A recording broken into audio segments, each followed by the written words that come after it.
All right, guys, a pleasure to have your company with me once again. Thank you so much for joining me. My name's Matt Hamilton, and let's get into it. Another episode on the wide and wonderful world of leadership and all things that it contains. And today I wanted to talk about the art of subtlety when it comes to leading up the chain. Okay, now this is not a new concept that I'm introducing to you. There's plenty of others that have discussed it in books and elsewhere, but it is something that's worth reminding ourselves about, and I'd like to give you my take on it. And when you're leading people under you, it is a different approach to leading people above you.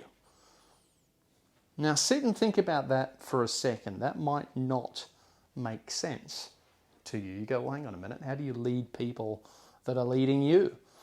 Well, that is the art of leadership. There is such a thing as leading up the chain, influencing people who are in positions senior to you. It is absolutely a thing. We are really now talking about the the real dark arts of leadership, the real finer points. Okay, this is a very nuanced and skilled aspect of leadership, and it needs to be done in a different way to, for example, leading direct reports.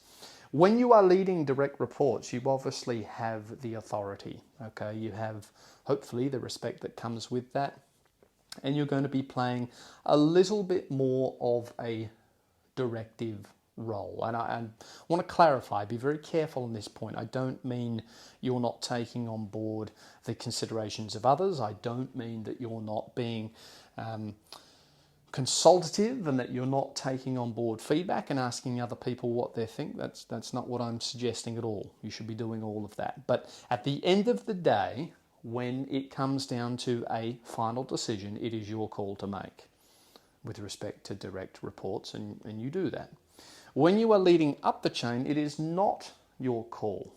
The final decision is not your call. What we need to do when it comes to leading up the chain is we need to use the power of suggestion, objective observations, okay, proving valuable and offering insights to those who are senior to us. And it is important the way that we go about this. You don't want to be a bull in the china shop going, I'm right, you're wrong, you're silly for not listening to me, this is what you need to do. That is a one-way ticket to get you in the bad books very, very quickly, and possibly worse, maybe out the door. Okay, we've got to be really tactful about how we handle this. These are the finer arts. Okay, so we're gonna lead up the chain firstly by not jumping into any action. You want to understand what makes the person senior to you tick. What are their thumb screws? What do they respond to? What do they not respond to? You want to sit back and observe and get to know the person a little bit before you embark on this quest to influence them when it comes to making a decision that you want them to make, or getting them to head in a direction that you think is the right one to take. Okay, and this can take a while. I mean, people, depending on how guarded they are, it can take quite a while to really understand where someone's coming from. But watching this person's interaction with others, more junior to them, and listening to what peeves them versus what they admire is a really, really good place to start, guys.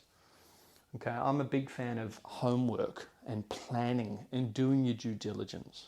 Okay, and ideally what you want is a mutually beneficial relationship where this person gives you some great guidance and mentorship, but you're also able to offer them perhaps some good guidance in areas that perhaps they're not fully across. Just as I talk about for your direct reports, being humble enough to ask them for their opinion, okay, and open the floor up to feedback in that regard. Maybe you will have the opportunity to do the same thing with your superior. Maybe if they're humble enough, they will open the floor to receive your feedback. Now, maybe they won't, okay, but if they do, and when they do, you want to show that you are ready with a well-considered, well thought out response to the issue that comes your way. And that's encouraging because it shows that they respect you if they're asking your opinion. If they didn't respect you, they wouldn't really care what you thought. Okay? So sit back and observe, understand what makes the person tick, understand what they like, understand what they don't like. Approach it with subtlety. You don't want to be the bull in the china shop, as I've said. You need to show poise, you need to show grace. Okay? And you need to understand when to stop pushing. All right? If you, for example, put a lot of hard work into, let's say, a briefing note. You know, you think, right, I'm going to do my job. I'm going to do what's required of me. I'm going to go a bit above and beyond. I'm going to feed this information up the chain. Look at this. I've written a beautiful briefing note. I've gone and done all the research required. I've put all these things together in this easily digestible format.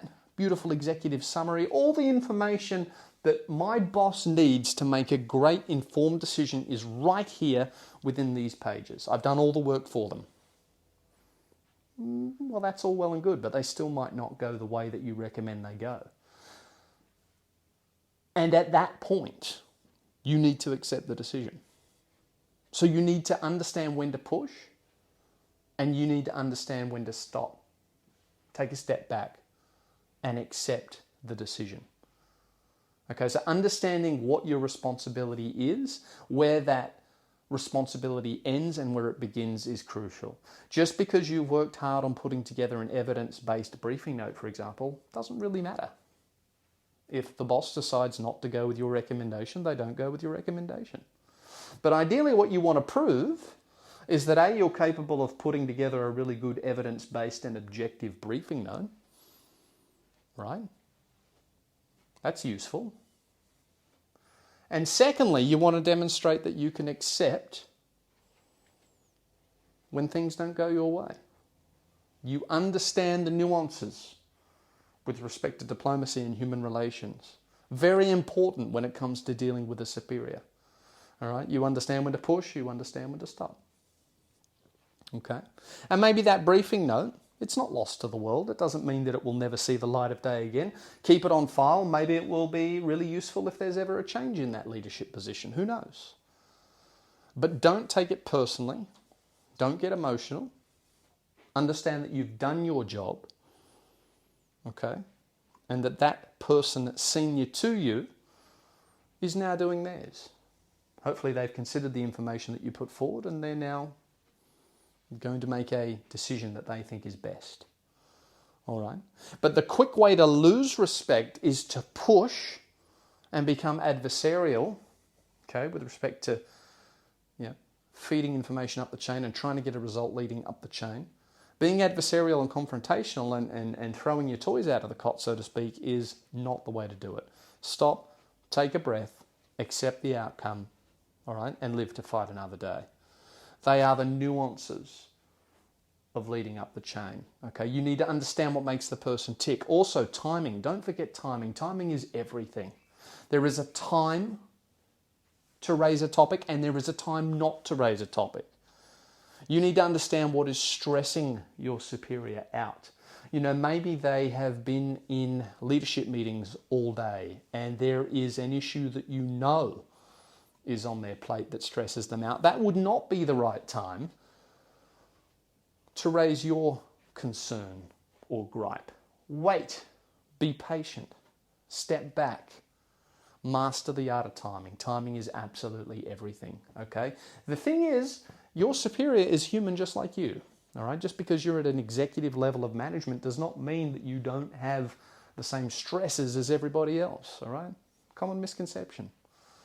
Well, these people aren't bulletproof. They're not machines. They're humans just like you and me. All right? So master the art of timing. Understand what they respond to. Understand what bugs them. Understand what pleases them. Okay? And that's a very, very good place to start. Guys, I hope that helps. I'll see you for the next one.